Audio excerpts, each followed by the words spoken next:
4200 kilos de nourriture jetée à la poubelle chaque année. Alors quel est le calcul qu'on va faire pour savoir combien notre école, elle gaspille d'argent? Des mathématiques appliquées pour ces élèves de CM2 de l'école Gustave Lotz à Logicop. Aujourd'hui, il s'agit de calculer l'ampleur du gaspillage alimentaire de leur école et d'en mesurer les conséquences.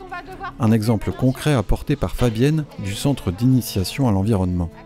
Elle intervient régulièrement dans les écoles de la province sud et propose aux élèves de cerner les enjeux du gaspillage alimentaire. Ça fait combien votre classe que vous gaspillez? 1 million votre classe? Non, par an. Donc si on multipliait par l'école, ça ferait combien? T'as trouvé combien? 56 millions. 56 millions. Cette matinée, c'est l'occasion pour les enfants de comprendre avec des exemples concrets toute la chaîne de production des aliments et son impact sur l'environnement. Les matières premières utilisées, la transformation, les moyens de transport, l'énergie utilisée du producteur au consommateur. En quelques heures à peine et sur 4 matinées, les élèves deviennent des consommateurs éclairés et responsabilisés. En moyenne, dans le monde, on jette chacun d'entre nous 176 pots de yaourt. C'est une moyenne mondiale.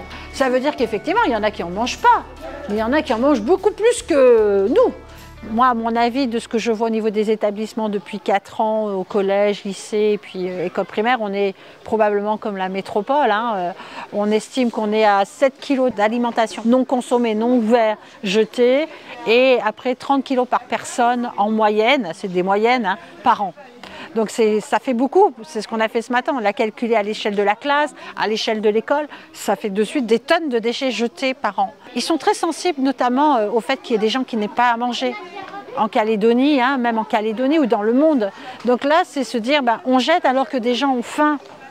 Là, il y a quelque chose qui ne va pas.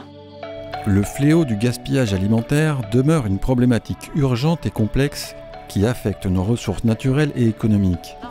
Chaque année à travers le monde, ce sont des millions de tonnes d'aliments non consommés qui se retrouvent à la poubelle. L'État français, lui, s'est engagé à réduire de moitié ce gaspillage à l'horizon 2025.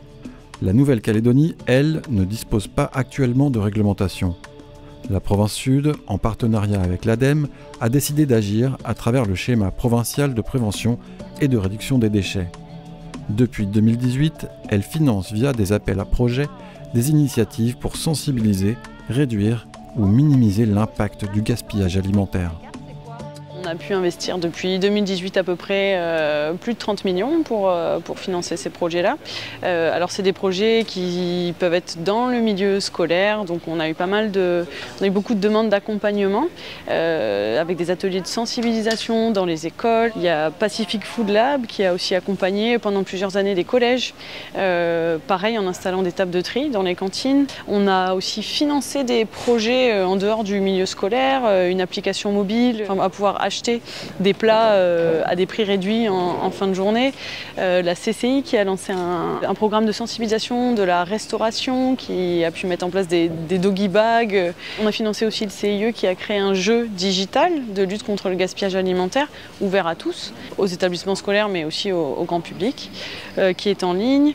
La province sud a aussi créé un kit d'outils pédagogiques à mettre en place dans les cantines. C'est important parce que ça a été un gros projet qui est téléchargeable sur le site internet de la province aujourd'hui.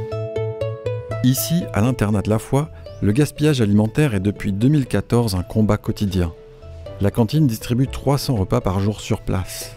Elle livre en plus les cantines de la Foi, Moindou, Saraméa et Thio. Elle nourrit 1200 élèves quotidiennement. À cette échelle, la lutte contre le gaspillage alimentaire est devenue une évidence, tant pour l'équipe de restauration que pour les élèves.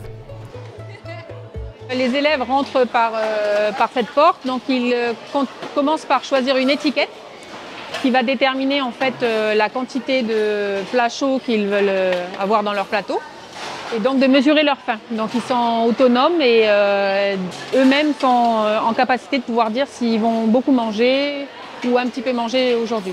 On a inversé les desserts et les entrées il y a peu de temps parce qu'on s'est rendu compte que ça avait un effet sur le gaspillage alimentaire aussi.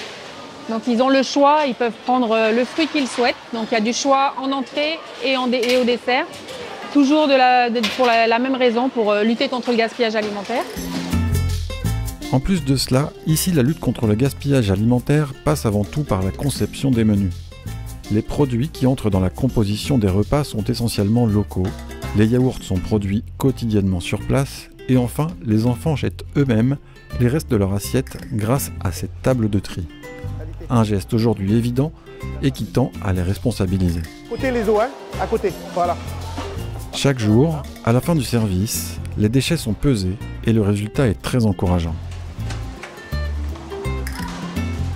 La moyenne nationale qu'a calculé, je crois que c'est 70 grammes par enfant. Voilà, avec tout le travail qu'on fait, ben on est à 8 grammes et encore Roger, là, on a les os qu'on n'a pas enlevés là. Sur le travail du pain, ben on est à 213 grammes. En 2014, dès qu'on a commencé sur la première année, on avait cette grosse poubelle là. Et sur une semaine de déchets, on est arrivé à peu près par ici là, en pain. À l'heure d'aujourd'hui, sur une semaine, donc à partir du dimanche jusqu'au vendredi midi, on remplit à peine cette boîte là. Bon, c'est un peu la responsabilité envers les enfants, de faire des bons repas, la conception de bons menus. On cherche toujours la satisfaction avec les enfants, parce que la satisfaction elle passe aussi par le gaspillage alimentaire. S'ils ne sont pas satisfaits, ben on le retrouve dans les déchets. L'internat de la foi est pilote en matière de gaspillage alimentaire. Il teste et met en place des procédés qu'il diffuse auprès des cantines des autres établissements de la province sud. La lutte contre le gaspillage alimentaire nécessite des actions comme celle-ci, concertées à tous les niveaux. Et les consommateurs ont un rôle à jouer. La province sud, elle aussi, a décidé d'agir.